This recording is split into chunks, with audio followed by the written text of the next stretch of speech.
the entrepreneurs start thinking about culture in the beginning, spending money in a lot of events, then the money doesn't go for getting clients. And they should try to find first clients, and then they can think about more culture. Welcome to Unstoppable Podcast with Harry Sardinas, inspiring conversations with influential millionaires, investors, thought leaders, entrepreneurs who are making a massive difference with their innovative products and services, and sharing the challenges and wisdom of how they sold their first million. Yeah, but the thing is that if they do in tech, if you don't, if it's already difficult as it is, Paolo. So in order to have a chance, you have to have the right structure in place in order for this to work. And it's so another question that I have, Paolo. Okay, if I give you $100 for a new tech company, out of this $100, how much money would you take to invest in marketing and sales and building the community? And how much money you will invest out of this $100 in creating the product? Zero, creating the product. Oh my God. $100. If you have $100, probably it's going to be you're not going to do much, but probably you can buy some software to connect with the potential clients and talk with friends. But so I think that the most important thing is try to validate the product. And entrepreneurs need to learn how to approach clients. So one of the things, the tips that I tell entrepreneurs is, look, you need to find very important client that can give you can give you the credibility of your product. So for these big clients, why don't you start saying, okay, I charge you $1 for 1 year for all the products. So money is not a problem. Don't charge zero, because if you charge zero, you cannot claim that they are your clients, okay? Because they didn't pay anything. So you need to invoice them for something. So once you get this big client, because they pay $1, whatever, then you can claim that you've got this client, and then the others will say, "Oh, if they've got this client, is because the product is good." Great strategy, amazing. Yeah, and then you start getting other clients coming in, and that's one of the things that I've told a lot of entrepreneurs to do, and in some cases you can do also exchange of goods. So sometimes you can have a product or service and the client doesn't have the money, the budget, but they have products. For instance, imagine cars, they sell cars. Hey, how about I provide you the service and in exchange, you give me one car, for instance. So they benefit because they sell their product and you have a client, and then you can sell the car in the market. And then you continue said, okay, this is my client. I think, Paulo, this is a great strategy, and it comes from the traditional business, and it's very old. This it is called buying the client at the loss. You see, when the most effective way, the most effective way to attract clients is to buy them at the loss. And but again, this client on the first year, maybe you're paying $1, but when you said to a second year to that client, look, guys, we need to review this, or we cannot give you this. We cannot give you the other year for $1 because it doesn't work for us, or whatever. That client gonna say, wait, hold on, how much you want? How much you want? Because I'm so happy with your product, with your service. We already tested, we already get you. You guys are brilliant. So how much you want us to pay us? We want to keep working with you another year. So it's a very easy barrier to entry, so the client can experience, right? Another tip I provide in the book. I think this tip is very powerful. I love it. And on Zero Risk Startup, it's about suppliers, using the power of the suppliers. And if you have a supplier trying to sell you something to the startup, then the startup can say to them, look, your product is okay, but the price is not good. But we have one competitor that is bringing clients to us. Can you bring 3 clients to us, or can you bring your organization as a client? And if you bring these three clients or this amount of sales, then we can buy from you. I give you an example.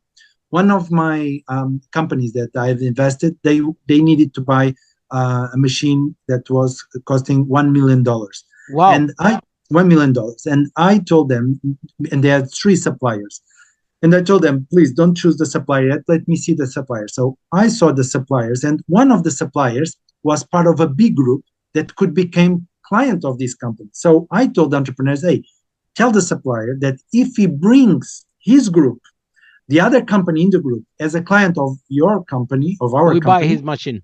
we buy his machine. You cannot imagine the salesperson got crazy and was getting the order. So we got the order, Wow. a huge order Really? Wow. from this That's supplier, spectacular. because because the salespeople want to sell and they will do everything to sell Whatever to it you. takes. What do you Yeah, need? so try to think about the suppliers. Of course, if your supplier is a huge company, probably you will not do, but probably the salesperson will Can do, make it because happen. Exactly. yeah, it make The it happen. salesperson can make it happen. He will knock the door and say to everybody, look, because in these big companies, again, sales and marketing They have people are contacts. listen. No, Yeah, they are work on it. They are listening all the time because they drive in the thing. And so I say there is a barrier always between in these companies, between the software development team and the sales and marketing team. It's like two different words. It's like there are people in this interview have shared with me that it's like a line. So don't software people don't talk, don't tell us what to do in terms of sales and marketing, and but then it doesn't work the other way because sales and marketing have to tell them to the software developer what to do, and then you hear in these startups all the time, well, you don't need to tell me what to do, I'm the genius here, and yeah, and it doesn't work. And also another problem that we have in the industry is that a lot of tech um, engineers, software engineers, they coming from corporate. They get paid a lot of money, and they maybe on the side with that money they start to develop their own product. But then now they have their own tech company, and you will listen to them to say, "Okay, sales and marketing, this is not my job." And telling them, look, you're not corporate anymore. Everything is your job. What are you talking about? You have to sell it. The same. You have to be supporting the sales team and the marketing thing. You how you come you're gonna say this is not your job? This is not corporate anymore. This is your business. Everything is your job. So the other problem that we have, Paulo, is that entrepreneurs, so tech entrepreneurs coming from corporate to the startup world, they they facing a lot of challenges regarding that, right? yeah. That's one of the issues. It depends on the age. It depends on the entrepreneurial mindset of the person. But people that migrate from corporate world to the startup world, they have an advantage. They have experience, and they also have networking, and this is very Important. very important, because if they have networking that can buy the product or the service, then they can receive money and they can do a lot of mistakes and still they are successful, and that's one of the key advantage. Of course, many of them are used to huge structures, and when they come to a startup, they need to do everything and they are not used. Mhm. I remember one guy that Mhm. was he didn't know how to schedule a meeting, and because in his corporate company, the Somebody does secretary it. was doing everything, and the person had some difficulties in adapting to that. But of course, when you invite a co-founder from a corporate world, you need to identify what are the problems and if the person is fit to start becoming an entrepreneur as well. Yeah. Last question, Paolo, is some of the tech entrepreneurs that have been in this podcast. I asked them if you had to start all over again, what would you do differently? And the answer is most of the time culture. They are telling me, Harry, if I knew that's gonna be 100 times harder than what I thought, and it's gonna be is as difficult. I will pay a lot of more attention to culture. I will pay more attention to bringing everybody together, bringing that team, which is sales and marketing, along with the tech engineers, and try to do the possible to align everybody in one unique vision and everybody try to communicate rather than that this friction that usually happen in the tech space when you bring marketing and sales people, literally tell them to the tech geniuses what to do, but this is how this is the only way that this is going to work, and it's hard to elaborate that. However, if you pay attention to culture, you pay attention to the people you bring in the organization. If you this process will be more smooth. So, in your opinion, Paolo, is it really important at the beginning the startup or and during the path to go from 0 to 1, get the product market fit? Um, how much founders and startup founders should be paying attention to culture? I think the challenge for many of these founders is not in the beginning, because in the beginning they are a small group. They can work together. They can And go you and do to and games. everybody do whatever it takes, right? Everybody. Yeah, and there is no money for culture things, but the culture is created because they go to drink beer in the end of the day. The problem starts when the group starts Growth. increasing, grow, yeah, and there is 100, 200 people, 1,000 people, or 2,000 Yeah, people. because you cannot ask them to go and drink beer, and you cannot ask them to work 24/7. These people need to Yeah, sleep. They need to go out in the weekend, right? and communication is very, very important. To And have leadership. alignment of interests is also very important. So stock options, employee stock options are important in these things. What I would suggest is, if the CEO and the founder does not have the skills to communicate with the people, to create teams, he should have a founder, co-founder, that could take care of that and try to bring everyone together. And the CEO is more for the sales, more getting clients, and not so internal. But that is one of the biggest challenge. But I think if the entrepreneurs start thinking about culture in the beginning, spending money in a lot of events, then the money doesn't go for getting clients, and they should try to find first clients, and then they can think about more culture in terms of investing money on that area, because in the beginning they don't have money to invest in terms of creating a lot of culture, a lot of software, etc. Thank you so much. So, tell us a little bit more about your book, Paolo. Where people can buy this book? What is in this book? How this book can help to the So the startup founders out there?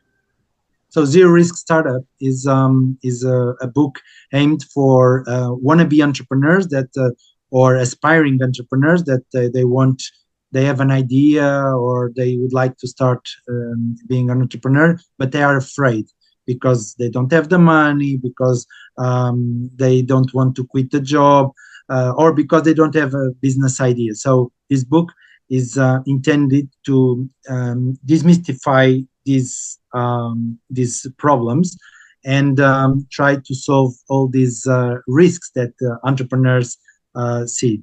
And also for existing entrepreneurs that they want to grow, but they are afraid of losing everything they have, because they have launched the company. The company is quite successful, but giving a huge step may bring them problems. So the book gives more than 100 tips in order to identify and mitigate risks. People can buy the book if you are in US, they can buy in Barnes and Noble or in Amazon, or globally Amazon websites.